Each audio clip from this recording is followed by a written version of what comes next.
నమస్కారం.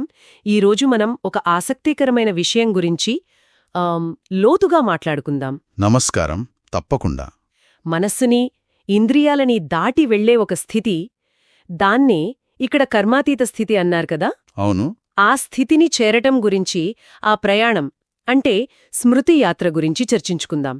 మంచి అంశం. మన ముందున్నది ఒక ఆధ్యాత్మిక ప్రవచనంలోని కొన్ని భాగాలు. ముఖ్యంగా స్వీయ గుర్తింపు, భగవంతుని స్మృతి, మన చైతన్యాన్ని మార్చుకోవడం, వీటిపై దృష్టి పెడుతుంది. అవును. మరి ఈ అంతర్గత ప్రయాణం ఎలా సాగుతుంది? దీని ప్రాముఖ్యత ఏంటి? ఆ కీలకమైన విషయాలు తెలుసుకోవడమే మన ఉద్దేశ్యం. సరే, మొదలుపెడదామా? తప్పకుండా.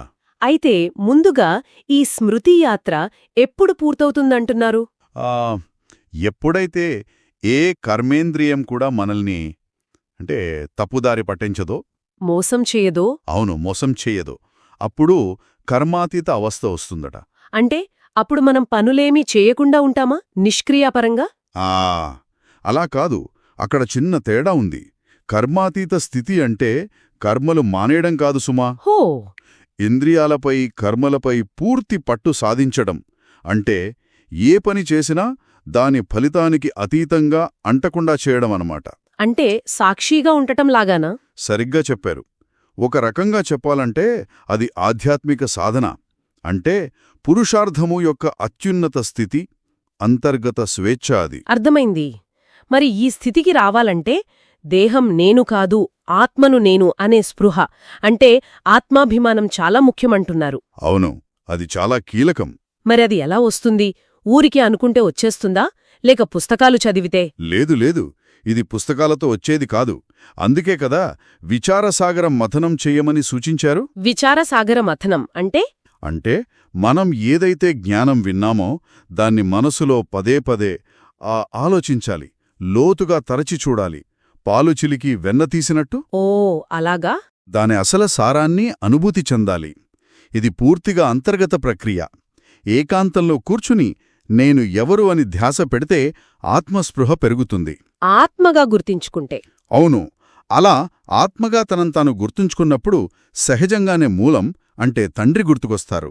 ఇక్కడ ఇంకో విషయం చెప్పారు చాలా స్పష్టంగా. త్రిలోకనాథుడు ఎవరు అనే దానిమీద ఉన్న అపోహను తొలగిస్తున్నారు. అవును, ఇది చాలామందికి కొంచెం కన్ఫ్యూషన్ ఉంటుంది. శ్రీకృష్ణుడు కాదంటున్నారు. నిజమే. శ్రీకృష్ణుడు స్వర్గానికి అంటే వైకుంఠానికి అధిపతి అనిక్కడంటున్నారు. కాని 3 లోకాలకు అంటే ఆత్మలలోకం, సూక్ష్మలోకం, ఈ స్థూలలోకం, వీటన్నిటికీ శివబాబా ఆయన పిల్లలైన ఆత్మలు యజమానులని చెబుతున్నారు. ఓ, ఈ స్పష్టత అవసరం కదా. అవును, వివిధ దైవీ పాత్రలు, వారి స్థానాలు అర్థం చేసుకోవడానికి ఇది ఉపయోగపడుతుంది. అలాగే ఇప్పుడు నడుస్తున్న సంగమయుగం ప్రాముఖ్యతను కూడా ఇది నొక్కి చెబుతోంది. సంగమయుగం అంటే? ఈ సంధికాలం ఏ స్వర్ణయుగం, సత్యయుగం కోసం సిద్ధమయ్యే సమయం అన్నమాట. సరే, ఇదంతా బానే ఉంది. జ్ఞానం తెలుసుకున్నాం, స్థితి గురించి అర్థం చేసుకున్నాం. కాని నాకు రాసిపెట్టి ఉంటే అదే అవుతుందిలే అని వదిలేయకూడదు అంటున్నారు. అవును, అది చాలా ముఖ్యం. అంటే భాగ్యం మీద ఆధారపడవద్దు, ప్రయత్నం, పురుషార్థం చెయ్యాలి అని గట్టిగా చెబుతున్నారు. ఎందుకంటారు?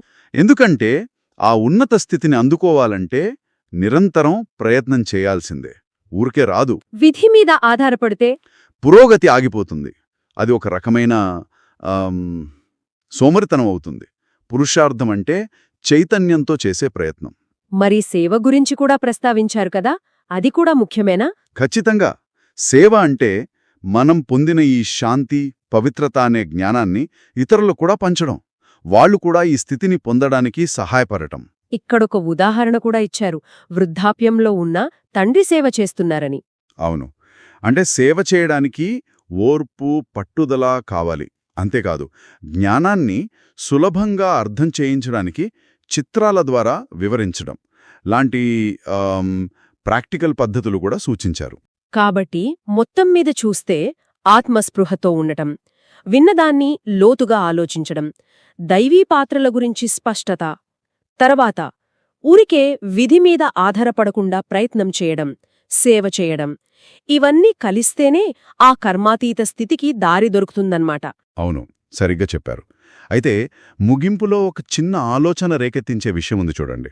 ఏమిటది? ఇందులో ఒక మాటుంది, జ్ఞానధనముతో నిండుగా ఉన్నట్లయితే స్థూల ధనము యొక్క ప్రాప్తి స్వతహాగా జరుగుతూ ఉంటుంది అని. ఓ అంటే మన లోపల ఉండే ఆధ్యాత్మిక సంపదకు బయట మనకు లభించే భౌతిక సంపదకు అనుకూల పరిస్థితులకు ఏమైనా సంబంధం ఉందా?